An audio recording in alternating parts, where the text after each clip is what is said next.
Hi guys, and welcome to today's session. My name is Gilles Brito, and I'm a psychotherapist, coach, and hypnotist that works and lives in Sudbury, Ontario, Canada. And today is Thursday, so it's typically Gratitude Day. So I thought I'd kind of change things up a little bit and do more of a focus on the top 5 reasons I love my job as a therapist, coach, and hypnotist. So the number one thing, these are in no particular order, by the way. The first thing, I should say instead of number one thing, the first thing is that my career has been ever evolving.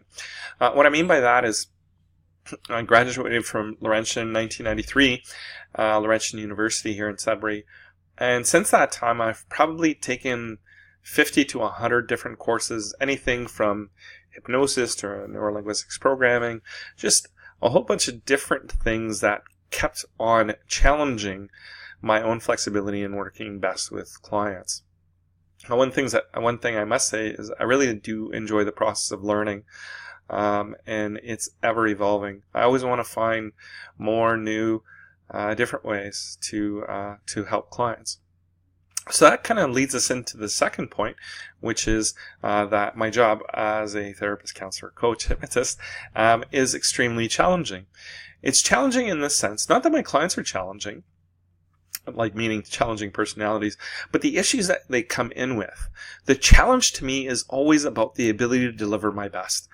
I always say to clients that the only way I fail you as the interventionist or the person that you're seeking help from is that if I no longer remain flexible. So I try to acquire as many tools as I can in my toolbox so that I can best help my clients meet their needs, whatever those may be.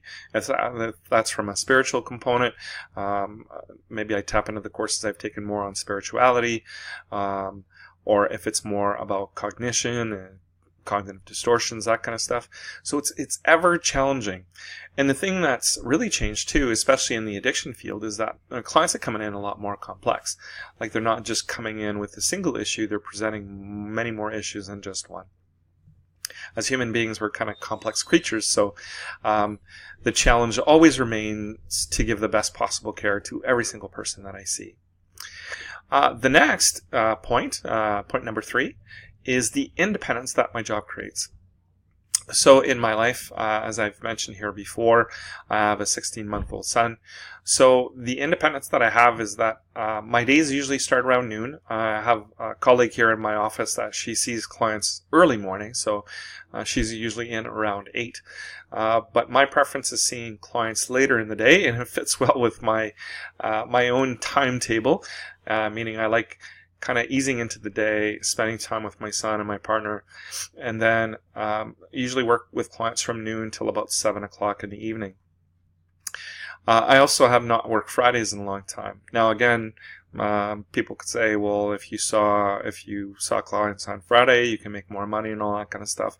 But this kind of leads into another point about fulfillment, is that I really like the ability and the flexibility that I have in my job that I've created over time, to create the schedule that I like, that fits into my world, and that independence is so valuable to me.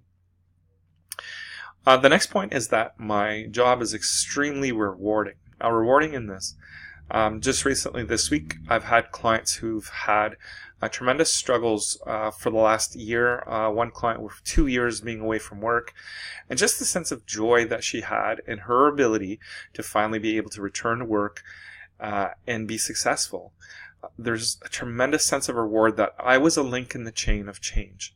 I never take responsibility for somebody's success, because then I'd have to take responsibility for someone's failure.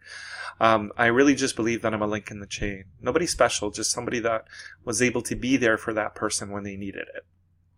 So that part of my job is so rewarding, to see people making changes big and small in their life to improve their quality of life. And that part is probably the most fulfilling one and rewarding one. So the last point, number 5, is my sense of fulfillment. A great part of spiritual growth, this is from Tony Robbins, who has had a great influence especially in the coaching elements of my career, is that we don't live in a me society, we live in a we society. And if you look at human needs, how you can best attain spiritual needs is by growing and by contributing beyond yourself. And I find this career has allowed me to contribute to the ever-changing, ever-evolving lives of my clients.